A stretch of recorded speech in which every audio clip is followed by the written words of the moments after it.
Today's October 3rd, 2011. We're at the Atlanta History Center in Atlanta, Georgia. My name is Joe Bruckner. I'm a volunteer at the History Center, and with me today is Ed Woods, who is also a volunteer at the History Center. And we're honored to have with us today Runo Anderson. Runo has agreed to come in and tell us the story of his life, and particularly his military experience. And this is in connection with the Library of Congress Veterans History Project. Mr. Anderson, thank you very much for coming in here today, and we really appreciate it, and we're honored to have you here. Thank you. Could you give us your full name and current address, please? Runo C. Anderson, Jr., and my address is 1710 Lazy River Lane, Atlanta, Georgia. Okay. Where and when were you born? I was born in Richmond, Virginia, February 11th, 1946. Okay. Tell us a little bit about your upbringing. Well, I was born in Richmond because my father was stationed at that time, Camp Lee, Virginia, right at the end of World War II. And I was went from Richmond to back to Petersburg. And we then moved to Minneapolis when I was 6 months old, moved to Chicago when I was 2 years old, moved to Baltimore when I was approximately 6 years old, moved back to Chicago when I was approximately 14 years old, and then I went off to college and graduated from college, went in the service and got out of the service, and was in Chicago, San Francisco, back to Chicago, and now I'm in Atlanta. Okay. Where'd you go to college? I went to Wake Forest University, graduated in 1968. Okay. When did you go into the military? I went in December, active duty, December 1969. Excuse me, 68. And went to Armor Officer Basic at Fort Knox, Kentucky, and then went volunteer when they were asking for an extra year. And they said, we will send you to anywhere in the world you want to go, or any snake-eating school you would like to go to. And I chose Fort Bragg since I had done my basic at Fort Bragg. And we went down and got involved with the psychological operations part of the Kennedy Special Warfare Center at the time. Then was sent to Germany, which is where I had elected to go. It so happened that most armor lieutenants, when they went to Germany, got to go to Baumholder, Grafenwehr, or some other wonderful place out on the tank ranges. We ended up actually, another lieutenant and I, ended up being assigned to a Psyop unit, something we were actually trained to do. And what was your branch at the time, your Army branch, your MOS? The Army branch was armor. Okay. After Psyop school, my MOS became, I think it was 9305, Foreign Language Propaganda Officer. While we were there, because we were attached to Special Operations SOTV at UCOM Europe, we got to go to jump school. Only we went to jump school at Bad Tölz, Germany, taught by the Special Forces. And so that was a 2 or 3 week course. There were several lieutenants, about 10 or 15 enlisted men, 2 colonels, and a general. And so it was a very unusual jump class, to say the least. To get this in perspective, what year was this? 1969. 1969, okay. Yes. Continue. And after jump school, the MOS was 79305, Airborne Foreign Language Propaganda Officer. And I was there for till actually probably August of 1970, wherein I got orders to Vietnam. But in the meantime, we had been participating with the reforager operations in Europe. Once a year they would bring over, the 10 Special Forces group, fly over 82nd Airborne units for augmentation of European forces exercise. And we were stationed at Greenham Common in England, which later became the base for the cruise missiles and the demonstrations. So we got to know Greenham Common very well. Yeah. After that, I went back and went to Fort Bragg again and was assigned to back to the Kennedy Special, the Warfare Center, for advisors. So we went through I don't even remember how long it was, but probably about an 8-week advisory course into in Vietnamese language, Vietnamese culture, etc. Because the assignment was going to be a MACV assignment, and with the background that we had. I do remember one story. We were at the Warfare Center one day in the classrooms, and the fire drill, or the fire alarm went off, and we're all around, and you could tell the instructor was not aware that there was going to be a fire drill. So we all orderly got up, proceeded to head out the doors, and I turned over and noticed one Vietnamese soldier, officer, standing in the hallway in front of the fire alarm, where it of course said, "Pull for fire," with his cigarette waiting to be lit. The instructor, I remember, just shook his head. Whereupon we all turned around, filed back into the classroom, and continued the instruction. There were a lot of little incidents like that. Then I think we got a little leave, and then December 30th of, or I don't know the day exactly, but we took off for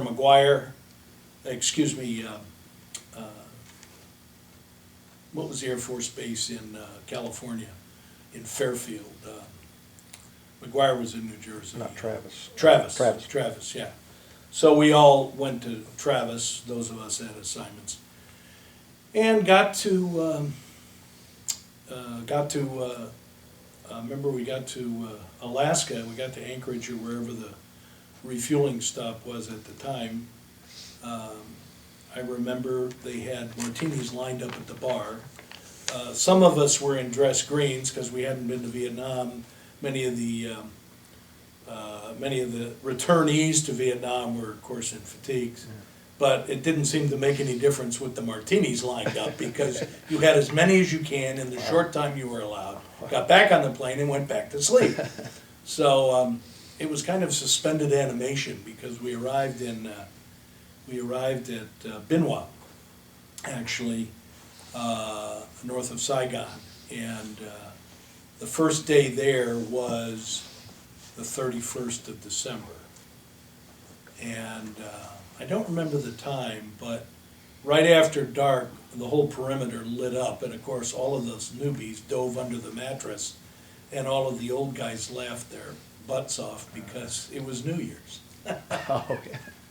So after that little incident, we all kind of got acclimated. I remember the most unusual part, though, of the initial arrival in Vietnam. We went down, because we were part of MACV, we had to go down to Saigon. And I reported in to the assignments officer, who was, I believe, a captain at the time. And he looks at me and he said, uh-huh. And I said, uh-huh, what? He said, "You're not supposed to be here for another 2 months." And I went, "Oh, darn." He said, "Well, on the other hand, you'll be out of here in an extra 2 months early." And I said, "Well, that's good." He said, "I don't have time. I got a whole nother plane load of guys that have to be assigned." He said, "I don't have to assign you for 2 months." He said, "Here are your captain's bars. Congratulations. The officers club is that way, and here's the book of assignments." He said, "Have it back to me at 0700 Monday morning so I can continue with my work." He said, "You've got guys here, you must know people around. Call them up and see where you want to go." And that literally was the case. So it was very unusual, to say the least. But I did call around because at least 5 of us out of Germany had rotated at the same time, some of which had been earlier than I was, both enlisted men and officers. And so you put out a few phone calls and find out what's going on where. And one of the things I did want to do, having been in Psyop, was stay in Psyop. It was something I knew, it was something we knew how to do, and it was a place I felt I could make a contribution.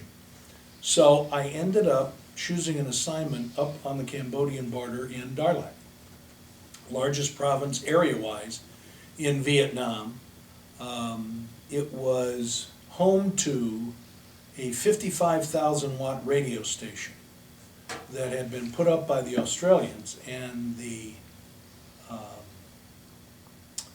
important part was it had been blown up and brought down a year or so earlier, and they had just finished rebuilding it.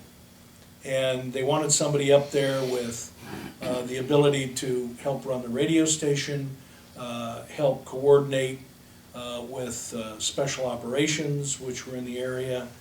And I thought this was an opportunity that I could actually use what I've been taught to do. And as it turned out, it was. So that's where I ended up, in Team 25, Dar-Lac. And of course, the MACV Chords teams, as opposed to the MACV TAC teams, were basically the future, as I look on it in retrospect, kind of what we're doing now in countries like Afghanistan or even in Iraq. You know, it was the Army and the military of the future. And I don't think I was ever in the real Army, because I can remember days in Germany when we were out on the ranges and we had to sell our services as Psyop to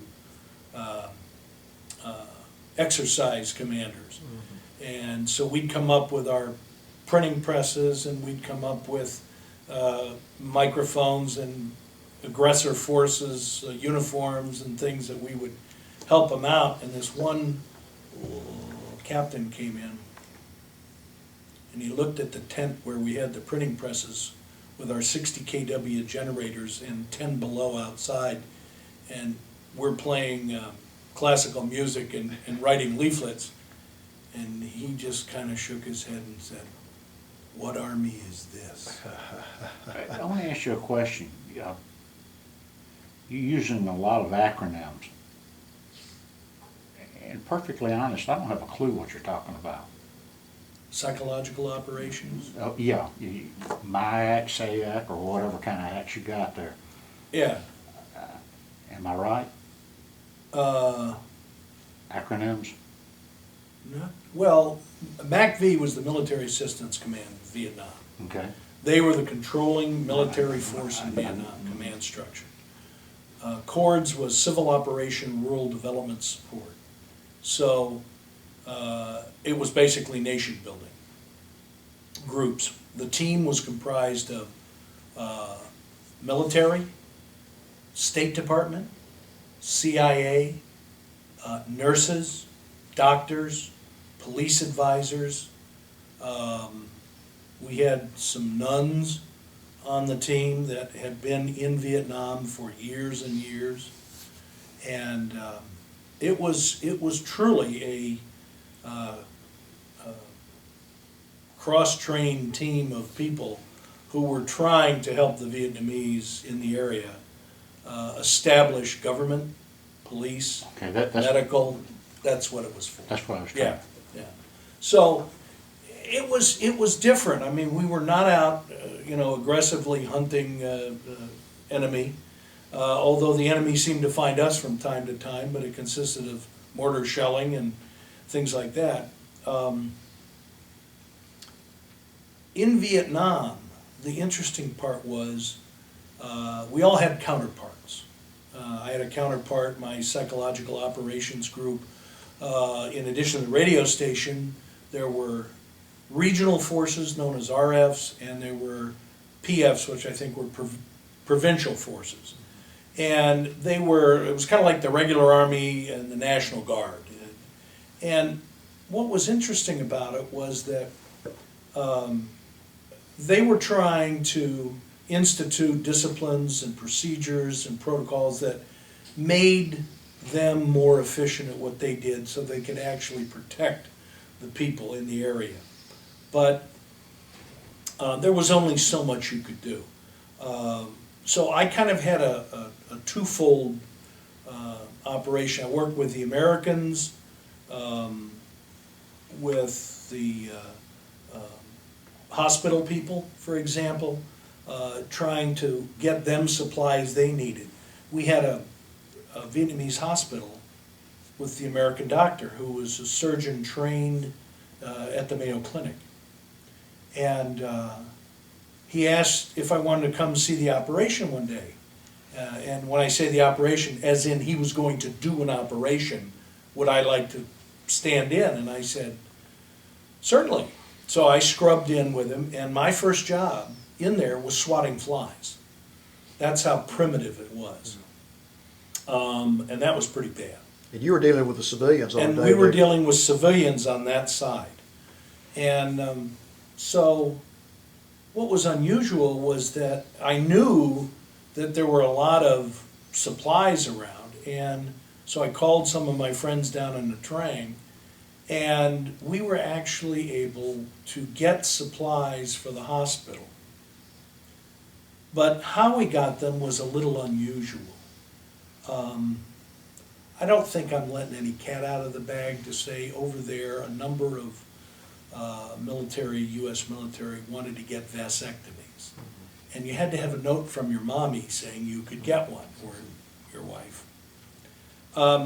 We sort of provided the vasectomies in trade for air conditioners, oxygen, medical supplies, and other things that we would run out of regularly that could not be secured through the Vietnamese system. It just wasn't going to work.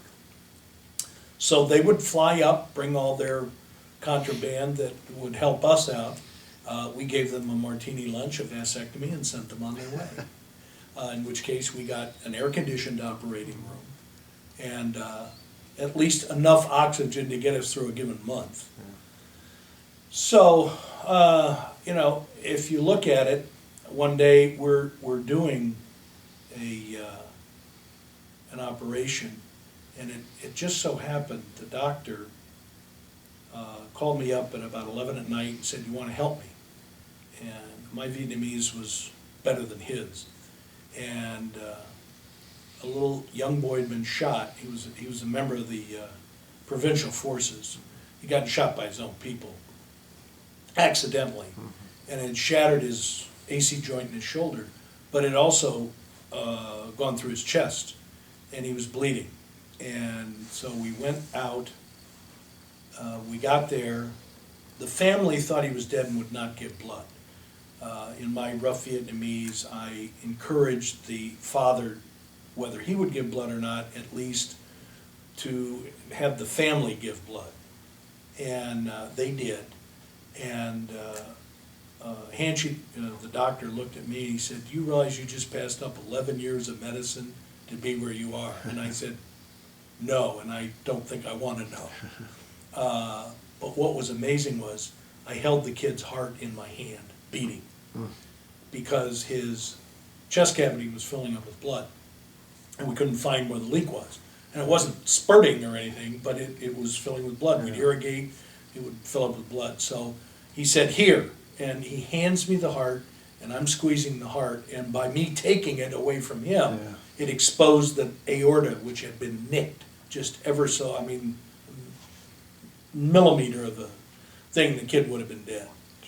He got the thing, he closed it up, it stopped the bleeding, we irrigated, we sewed the kid up, and the RF or the PF commander wouldn't let the young brother, stay with him because there were no nurses to speak of.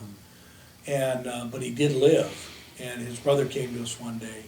Hanchy and I paid for the food, and the kid's brother came to us one day, and said, I have a request. And we were thought, oh no, something bad. And he said, he wants ice cream.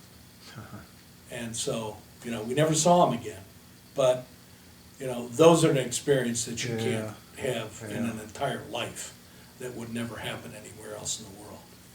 Yeah, this might be a good time for you to talk about just the reaction of the civilian population that you dealt with, their reaction towards you and towards Americans, towards the war. It was interesting. I think they felt we were there to help. The upland area with the Montagnards and where we were in Bamituit, Teddy Roosevelt had hunted there in the big palace. In the Montagnards of the In the local mountain people. Montagnards. The Montagnards were Malay Polynesian, not Chinese. So they were a separate group that had been chased up into the mountains when the immigration came down from China. And it was two different ways of life, absolutely. The other thing was that, to give an example, if somebody was dying, the Vietnamese would say, oh, the American doctor can cure it. And of course, the Vietnamese doctor was absolved. He didn't kill the person. The American doctor, Bak Shi, killed him, But on the other hand, we operated on things like typhoid, where you have to run the intestine to get it. And we saved a lot of people that otherwise would have been dead. And we didn't have electric cauterizers. All we had was needles and thread.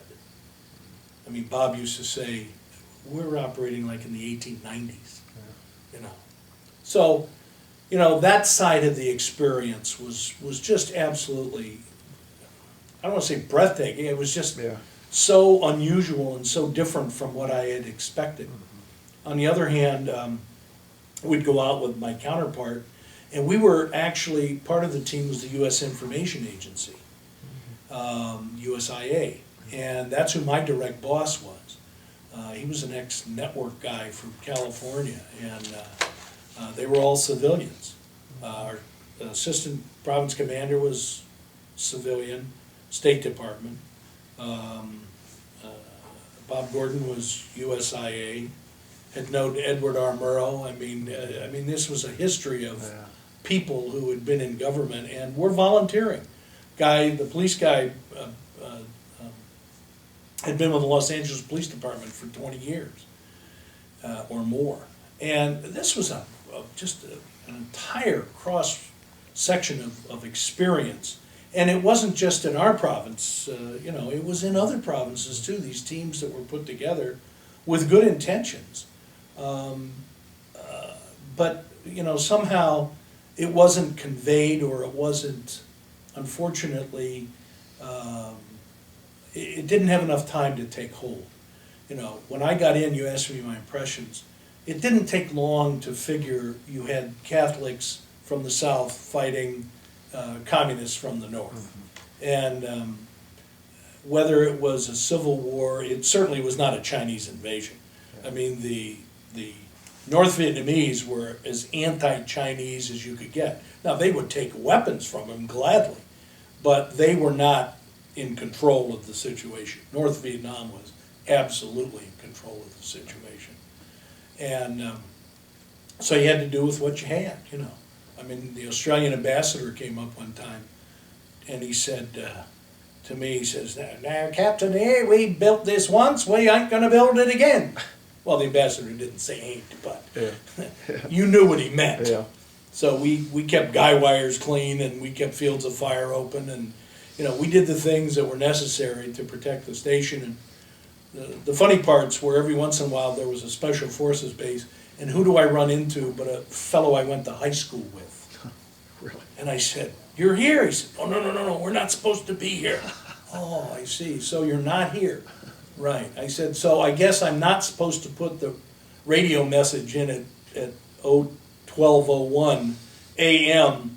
The pizza's ready, come home. He said, no, you can do that. Yeah, okay. So you know, it was a 55,000 watt radio station, Yeah. and I don't know how many dialects, but there were plenty of dialects. Now, where did it transmit to? Radio Bamituit, and it was all over the highlands. Okay. It could reach as far north as Kontum, Pleiku, Kontum, and Yeah. Dalat, Yeah. and it was a 1,000-foot tower. I mean, it was humongous. What was the purpose of this tower? Well, it was a radio station that played, you know, radio, but it was also run by the Vietnamese, U.S. Information Agency, Voice of America. I mean, it was the equivalent of a you know, wartime radio station. It's like a commercial route, really. Yeah, I mean, it was commercial to the extent that It was propaganda, it was, music, yeah, music, and it was music. It was patriotic music. It was, you know, love songs. So it was an unusual experience. Now, you mentioned that this was the largest province. Were you out into all areas of the province? Yes, we did take both by land and by helicopter into areas. We'd take entertainment to these RF and PF troops that I referred to earlier, out into these remote villages. And, you know, you learned fairly quickly, there weren't a lot of enemy around. There were Viet Cong, but there weren't a lot of, if any, NVA, only because there were no people. I mean, if you're out to win the hearts and minds of the people, you gotta have people to win.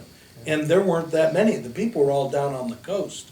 So it was kind of a standoff. People came through, the troops going back and forth were interdicted on the trails, because the Ho Chi Minh Trail was just on the other side in Cambodia. So they'd come down through Cambodia, and we were the borderline between Cambodia and Vietnam in the highlands.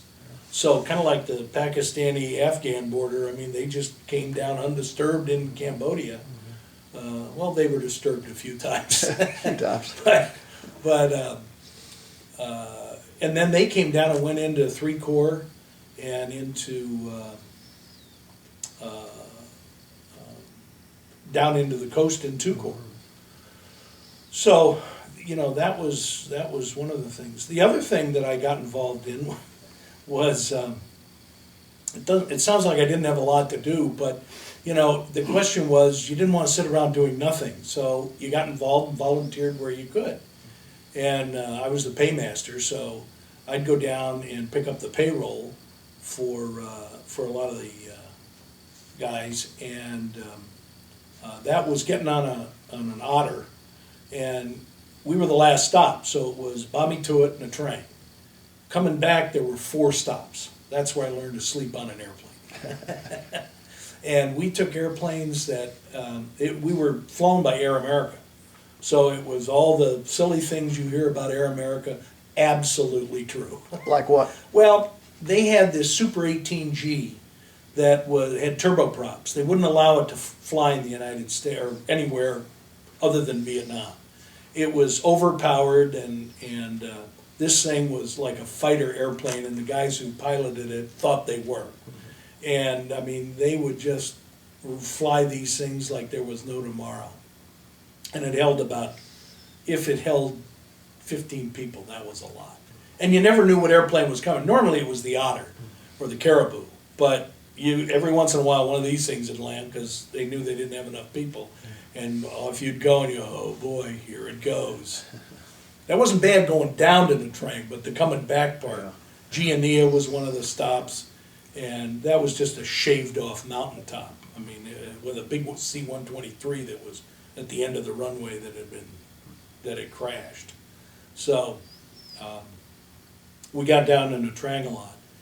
And a lot of the interaction we had was with the Koreans, because the Koreans were down in the Trang in 2 Corps, the White Horse Division and the Tiger Division. And they were fighting the war. They came to fight. And they downgraded every officer or enlisted man 1 grade. So if you were a general, you were a colonel. If you were a colonel, you were a lieutenant colonel. If you were a lieutenant colonel, you were a major. They downgraded everybody by position, one rank, to come to Vietnam. And why was that?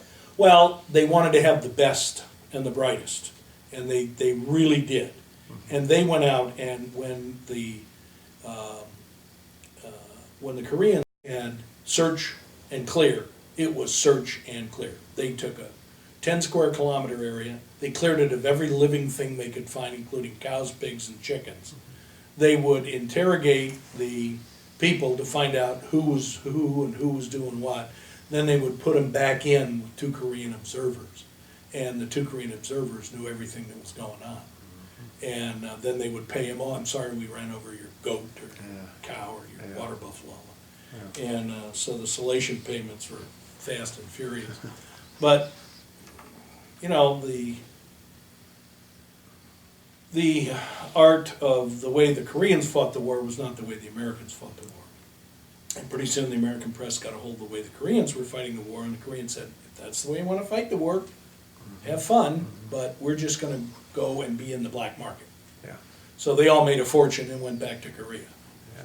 So it was sad, Yeah. but it, again, another learning experience on the world, on how the world works. Yeah. And so as time went by, I remember one time we were down in we were out with this band, and we took the band down by helicopter, and they dropped us off, and it was me, my interpreter, my counterpart from the Vietnamese side, and a couple of, I will call them bodyguards or military folks. That was it.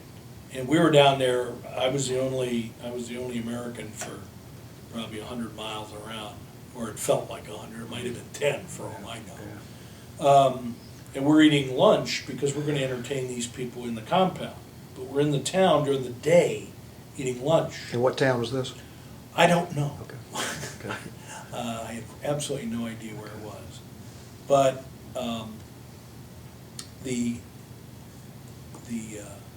my interpreter said, "Oh, Dai we got a problem." Dai Huy being captain. Captain, Vietnamese. yes.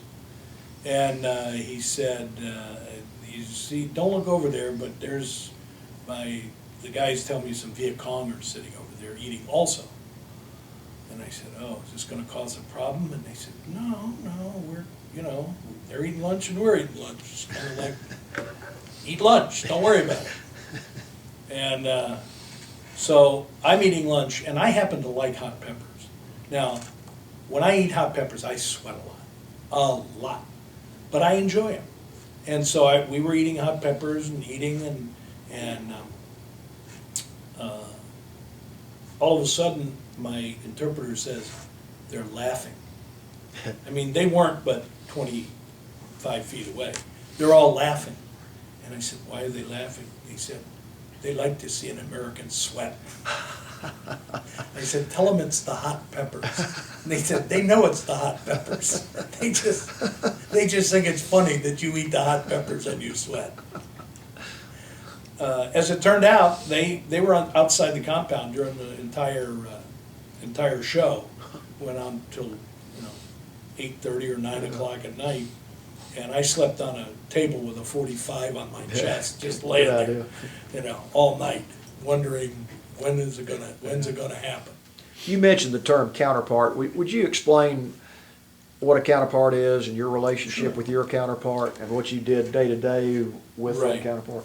The counterparts were everybody that was on the U.S. side, on the Cords team, had a counterpart. And mine was the province Psyop advisor to the province chief. Now, the army there, Vietnamese Army, was the 23rd Infantry Division. That was like our U.S. Army group, and that was not a part of what they were. They were, the province chief was a military man, but it was the civilian government that he worked for. And, we worked with him to get them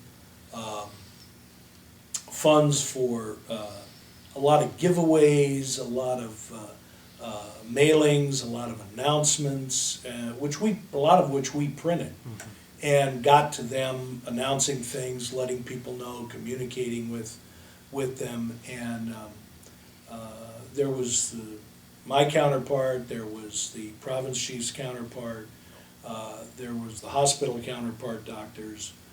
There was also the Fung Wong program, which was the hunt down the Viet Cong program, part of the CIA and whatever they did. So, I mean, everybody had their counterpart, and you worked with them to coordinate so that everybody kind of knew what we were doing. We'd have a staff meeting in the morning, first thing, and then we'd go off and find our counterpart to let them know what was going on with the different actions that would be taking place during the day. So, you didn't see them every day, but certainly, 3-4 times a week. And I got to know their families, and that was the one thing you wonder what happened. Because in the fall, or April of '75, Dar Lac was the first province overrun by the North Vietnamese. We did such a great job. But that was the 23rd Infantry Division. That was. However, I will say that the nuns who were there, who had committed their lives to that area, were captured, taken to North Vietnam, and I saw in the New York Times, they were released about a year later and allowed to go back to Ba Me Tuot. Really? And one thing interesting, if you'll remember, we had somebody who had been to Ba Me Tuot and handed out little door prizes, and they won't let people go to Ba Me Tuot because Ba Me Tuot is one of the areas that is reputedly to be more Christian than any other area. There's more religious involvement in Ba Me Tuot. At this current time? At the current time. Westerners are not allowed up into Ba Me Tuot, which I thought was very unusual. Very, yeah. And these nuns were, if I was 24, these nuns were, maybe a year or two older than I was. Yeah. And, had dedicated their life. There were other people who were married to Vietnamese and were captured and were allowed to come back and live in Vietnam. So, I mean, it wasn't eradicating certain people. I mean, I don't know how it worked at the end. Yeah. But it was an experience, to say the least. In the end, I extended for 6 months in Vietnam. And why did you do that? Well, I actually had the thought of going regular Army. I had the thought. But that was one thought. The other thought was I was offered the position, or at least the interview. I shouldn't say I was offered the position. I was offered the interview for the position aide-de-camp to the 2 Corps commander down in the Trang. And so if I was going to do that, then I wanted to be able to be there for a while. And so I took leave between the end of the tour to come back. And at the end, when I was stateside in December now of '71, a year later, I went by the Pentagon to actually talk to the career advisor, in the armor division, and they said, "No, we're getting rid of everybody. The RIF has started, and you don't have to go back if you don't want." And I said, "Well." And when was this? December of '71. Okay. Yeah, December of '71. So I was there a year, and then I came back and was assigned to Chicago, to 5th Army, and that was in December, and in April I was discharged. There's been a lot written about how some of the veterans were treated when they got back by the general population. Did you have any either good or bad experiences in that regard? No, I didn't. I looked at it as a positive experience. I certainly wasn't in the mess that a lot of guys had to suffer through. I was lucky on assignments and places. It was not an ordeal for me, like it was for a lot of people. And I came back to a group of people who were happy that I had gone, and I was proud to have served. And if anybody says, "Why did you do it?" I said, "Because it's my duty and it's my country." And I'm not saying we're perfect, but having been in Germany for almost 2 years before, and then Vietnam, you get a world view. And the U.S. isn't perfect, but they try. They try harder, and they're probably less corrupt than any other civilization. But the world is not a nice place. It has a thin veil of civilization. And as we all know, that veil of civilization cracks from time to time. And you got to be able to stand up and do what you need to do. I mean, I'm not one for war, but if you're going to fight a war, fight it. Yeah. Get it over with and go on to better things. Yeah. And you asked, was I, how did other people treat me? I knew some very good friends. I have some very good friends who are Marines. I have a tremendous amount of respect for the young guys that went over there in 1966 and 67 and landed on the beach at Da Nang, and whose positions were overrun. And I have a good friend who's got a scar from here to here, and he played dead under a pile of at least 5 other people who were dead and lived to tell about it, okay? And he has a few, I'll call it angry moments from time to time, and I certainly understand that. I certainly understand that. So if some people are bitter or some people are angry still from any war, believe me, I understand that. Have you gone back to Vietnam since you left? I have not. I have not. I probably will. Just hadn't been the right time and place to go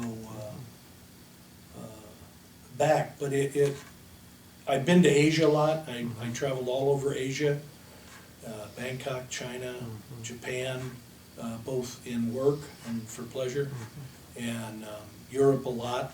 And I still maintain contact with several friends from both Vietnam and from Europe. All of us, many of us are in the Southeast. And Are these members of your team, your advisory team that you stay in touch with? just one here, absolutely here in Atlanta, but in Germany, we developed quite a rapport with people, because we were directly under special operations in Europe and at Patch Barracks. And Patch Barracks was the EUCOM command of Europe. Yeah. So, there were, just to digress for a second, we had 30 plus people in this abbreviated airborne battalion, 17 of which English was not their primary language. So, you learned quickly about what was going on and what had gone on. People who had been in World War II, people in the Polish smoke team, displaced persons from Poland that the Russians wouldn't let back into Poland. They developed their own thing, and the U.S. and Germans said, okay, they lay smoke on the battlefield. Big smoke generators. They came along on the exercises. I mean, those are anachronistic today, but yet, you were in a tent and you woke up and there was a helmet full of hot water ready for shaving. I mean, that was the army of the 90s. You go, wow, that's different. That's different. So it was a very, very enlightening experience. You had mentioned something before we started the interview that I think would be interesting to tell. About a ski trip to Australia. Oh, so around August we were getting to the point where we could take R&R. And August of, of 71. so you were in Vietnam at the time? We're in Vietnam. We're in the highlands. We're in the cool part of Vietnam. And we talked to a bunch of the guys from Germany, and I guess 3 or 4 of us decided we were going to go to Australia and go skiing because it's winter down there. So the picture I have here, this is me waiting for whether or not I can get on that airplane, because we were pass riders at that point. We didn't have positive space. So we just had to wait a day or two. And the unique part was we met one of our friends who ended up in the State Department, actually, but he was down in Canton. He met us in Saigon with his own helicopter and took us for lunch down to somewhere in Canton where they serve turkey every Thursday. And I don't know what the strategic or tactical situation was, but there were at least 20 helicopters all sitting around. All these guys flew in for lunch. And I'm going, okay. And we flew in, we had lunch, he took us back to Saigon, dropped us at the airport, and off he went. So, you know, that was unusual. We get to Australia on an overnight flight. We land, and literally the day we land, President Nixon had put wage and price controls on. There was no currency exchange, and were told we could come with a checkbook. And we had our checkbook, but we had no ability to get any money. Yeah. So it just so happened, my father had worked for a company called Rheem Manufacturing, R-H-E-E-M. And at one time they had 88 plants in 36 countries because they made oil drums. And so wherever there was oil, there was Rheem. And the sales manager at Rheem had been to our house when I was growing up, called him up, and he went to his country club and got $200 a piece for about 4 of us. Got all the cash they had. And we spent a week in Sydney, and then we got on an airplane and flew to Thredbo, Australia, Mount Kosciuszko. And it just so happened the Melbourne school teachers were on holiday. What a coincidence. What a coincidence. I don't know how we figured that one out. Sometimes you're just lucky. And they hadn't had any snow, and we got there and they had snow. So it was kind of the perfect storm, so to speak, no pun intended. And when we got back, we had given Rana just a blank check and said, fill it in, whatever the new rate is, you get the difference. And so that was a great time. Yeah. That was really, they hosted us just very nicely.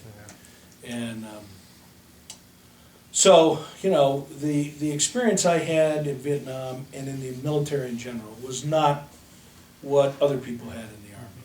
And I don't know why. I am thankful that I had the experiences I had. But I know that to understand how the world works, I would absolutely try to make sure that everybody in the United States travels overseas. Yeah. The rest of the world travels. Only the U.S. doesn't travel.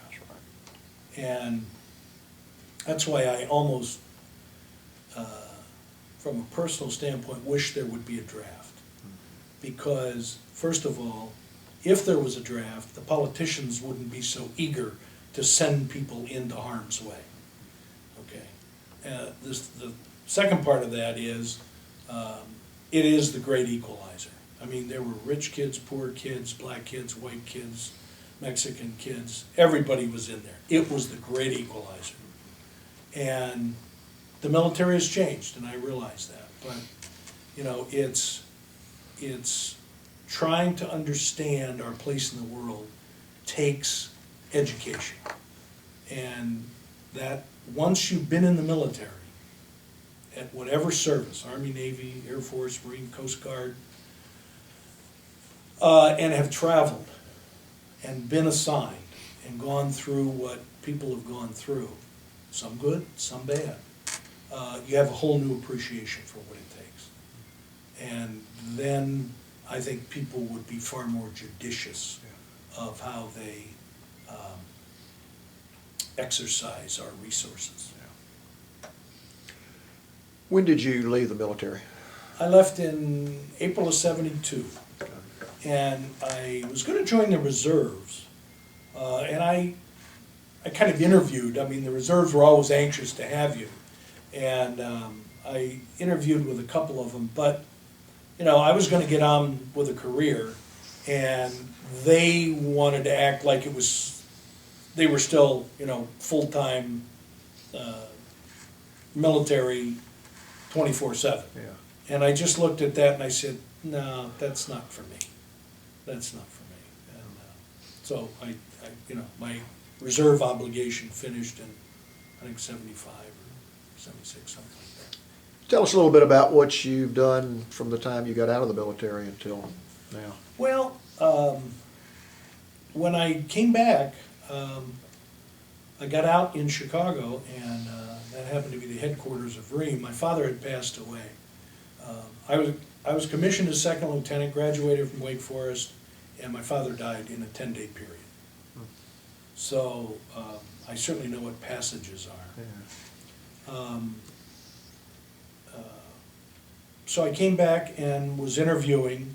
There was a company called Lenman Associates that did a lot of recruiting with military guys getting out.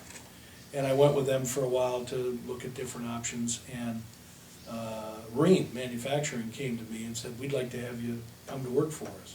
We know you, we know what you've done, we know where you've been. And so I went to work for REAM International again, or to start, and ended up working for them for 23 years, and ended up becoming vice president of sales of the water heater division. And was there for 6 years in that position, and then decided they wanted everybody to move to Montgomery, Alabama, and I just kind of said, I don't think so. My wife spent 35 years with United Airlines, which is another quasi-military organization, and she was commuting to Chicago. So I just kind of took a step down the ladder and became an independent manufacturer's rep for them, which I cover the Southeast. And as it turns out, some of the companies I do business with cover the whole country. So I'm back to, you know, managing a nationwide group of people selling water heaters again. So what's new? Good. You know, so it's kind of like Jack Palance in City Slickers, do one thing and do it well. That's the way it is. So, you know, I'm getting ready to retire and travel a little more. And the opportunity to see the world is wonderful. And, you know, I always say, it's kind of like, I look at things that happen to people, and most of the time, bad things will happen if you don't think about it and you put yourself in harm's way unintentionally, because you don't think about it. So, you know, I think the world, and that's true of social situations and every situation, you know, making good decisions helps you exist and get through life. Most problems are when bad decisions are made. And so. A little bit like a Johnny Cash song, isn't it? Yeah, Choices. there's a song. That's exactly right. We all have choices. And Ed, do you have any questions? No, I've been enthralled because I'm sitting here trying to figure out what in the world we're talking about to start with. Now, I mean, I'm not Alphabet clue to soup. the acronyms and what we're. Before we wrap this up, I want to give you an opportunity to say anything else you want to say, either something that you left out of your story or some message you want to convey to people who will watch this within the next few months or watch it down the road. Yeah. You know, not really. I kind of said it all during this, you know, a little editorializing here and there. on the way I feel about things. And, you know, I think the common sense attitude toward a lot of things is important. Just common sense. Life shouldn't have to be a struggle, but it is. And so you do the best you can do and make the best decisions you can make. And it'll help you live a lot longer. Well, you've got a very interesting story, and you know, particularly the fact that you really helped a lot of people over in Vietnam. I mean, you helped save a life and probably did a lot of things you didn't even tell us about to help the local populace, and I'm sure that's probably paid some dividends over the years, the way people feel about us up where you served. Well, it's I think life is always a learning experience, and you get a lot of that early. Just sitting here talking about it brought back a lot of memories that you wouldn't otherwise think, because as time goes by, it's just a blur. So getting it down, you know, in hard copy, so to speak, makes a huge difference toward what you remember. Well, thank you again so much for coming in here. It was been my an pleasure. honor for both Ed and me to be with you and hear your story, and even more than that, thanks for what you've done for your country, and thanks for your service. Thank you. Much appreciated.